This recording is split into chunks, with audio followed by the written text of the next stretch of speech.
Liverpool have beaten Manchester United 5-0 and 4-0 in the same season. That is a 9-0 aggregate scoreline between the two clubs. Never has it ever been so drastic. Never has the chasm between the two sides been this big. Manchester United are in crisis. Manchester United are unrecognisable to the club that they once were. This is a landmark, historic night of football, and I cannot believe what I have just witnessed. Manchester United haven't stooped this low since 1974. In 1974, they were relegated.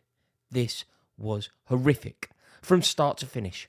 Every player should hang their head in shame. Ralph Rangnick should hang his head in shame. From before the time a ball was kicked, it was horrific from Manchester United. Team selection, appalling. Formation, appalling. Uninspiring, unadventurous, and they got exactly what they deserve. Manchester United's captain is worthy of at least one goal against his own side, against their biggest rivals. Harry Maguire is actually a credit to the opposition when Manchester United play Liverpool. What is going on?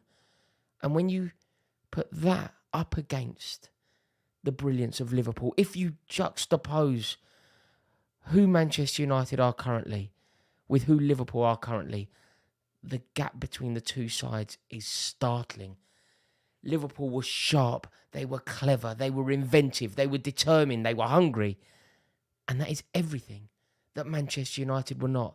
It was not dissimilar to an exhibition match.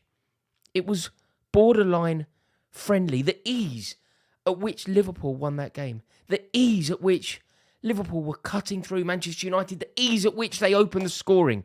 Surely when you play five at the back, Nemanja Matic in midfield, you don't concede a goal after 5 minutes. Truly, truly shocking. And like I say, the gap between the two is startling. And Liverpool are now top of the league and they are looking every inch the part of champions. Today wasn't even a contest. I'll tell you what, Chelsea are playing at Old Trafford next week and we haven't won there since 2013. If we don't go there next Thursday and win, we will never win there again. They are so pedestrian, they are so ordinary, and they are so finished. I'll tell you what gives you an insight into quite how easy this was for Liverpool. Liverpool going for the title, desperate for the win. They're playing against one of their biggest rivals. And at halftime, while Manchester United players are knocking the ball about, the referee was having an issue. The game was delayed, so the players were on the pitch knocking the ball around. The cop was serenading Manchester United players every time they completed a pass. So they were having a little bit of a training session, passing between each other. I was watching it on the telly and I could hear the cheering. I texted my mate who was at the game. I was like, what's going on? He's like, oh, we're cheering Manchester United players completing passes. We are enjoying Manchester United players having the ability of completing simple 5-yard passes. It is so rare to witness. That is how bad it is for Manchester United at the moment. I really cannot believe how poor they were in that first half. They had 2 touches in the Liverpool penalty area. 24% possession. You know, against Man City, Liverpool aren't exactly a possession team. And yet, Manchester United had 24% possession in that first half. 2 touches in the penalty area. What on earth are they playing at? And to go a goal down in the way that they did after 5 minutes. I mean, Diaz scored the goal, and it was a clever goal. From back to front in the blink of an eye. Truly, truly out of the Jurgen Klopp playbook. An exquisite goal, in fact. But Harry Maguire, in no man's land, what are you doing? You have to be either tight to the player or deep in the space. You can't be in no man's land. Harry Maguire, as the ball is played through, he has to be really tight or 5-10 yards back. Instead of that, he's not particularly tight and he's not particularly deep, and therefore they're in behind. And before you know it, Luis Diaz has the ball in the back of the net. Brilliant goal, easy goal from a Liverpool perspective.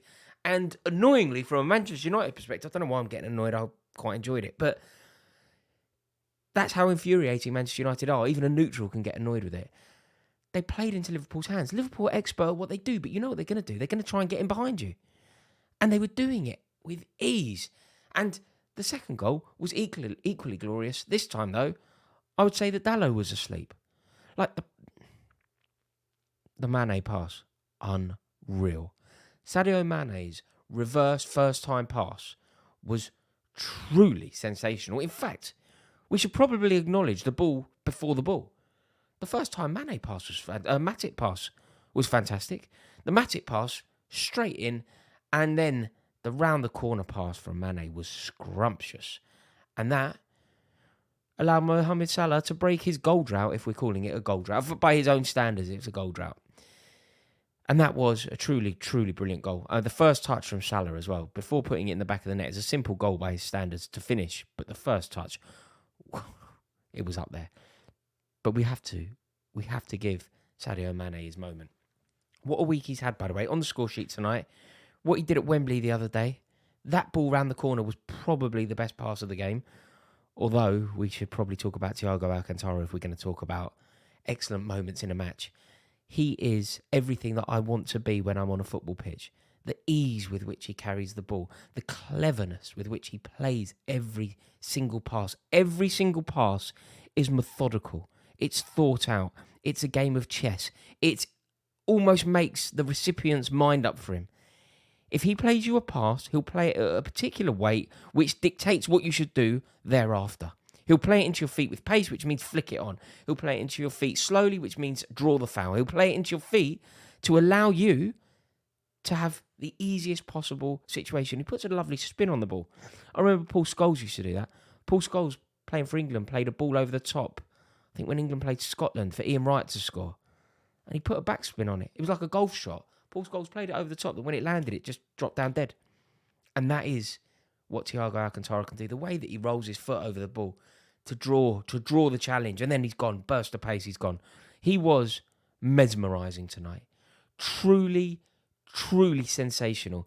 And watching him in the middle dictate the tempo like that, he is a decorative, beautiful footballer. He plays football as is intended to be played. And I think that was probably his best performance in a Liverpool shirt. You know, he has won so many trophies, hasn't he? You know, the time at Barcelona, the time at Bayern Munich. He is no doubt elite.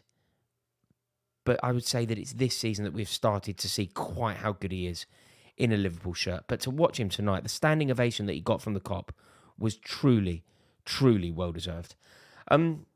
Second half started. Manchester United came out, they asked a few questions. I mean, it couldn't get much worse from the first half, but they asked a few questions. But then the third goal came arguably against the run of play, but what it meant that every Liverpool forward had scored and assisted someone else. What Jurgen Klopp has built there is unreal. And I imagine that every single person reviewing this game will talk about the goal and assist that came with this. Because for every player up front, for the three players to all score a goal and all assist someone else is spectacular. But do you know who we have to acknowledge for this goal?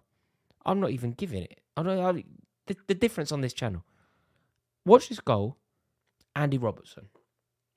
This goal owed everything to Andy Robertson. Look, Mane is elite. Mane is superb. And like I said earlier, the week that he's had is unreal. Doing the business at Wembley against Man City, doing the business tonight at Anfield against Manchester United. Tip top. But Robertson gets the flowers for me with this goal. Absolutely outrageous. And I think that the firepower that Liverpool have is unreal. Because then Diogo Jota comes on and creates another goal. It's unreal what they have built there. It really is. And the talk of the quadruple is still alive. Can it be done? Can history be rewritten with Jurgen Klopp and Liverpool? Tonight it already has been. Never before has the gap between Manchester United and Liverpool been 9-0. Never before on aggregate. So it's a historic night already, but can the season be truly historic? Winning the league is going to take some doing. But this team tonight, make no mistake, Klopp's team look like champions. Manchester United, however, are truly in a crisis. And the sooner they part ways with Ralph Rangnick, the better. Thank you for watching this video. Please click subscribe if you've enjoyed it. It really does help me out. And I love the community that we're building on this channel. Commiserations to Manchester United. Congratulations to Liverpool. Brilliant game, brilliant night. In a bit.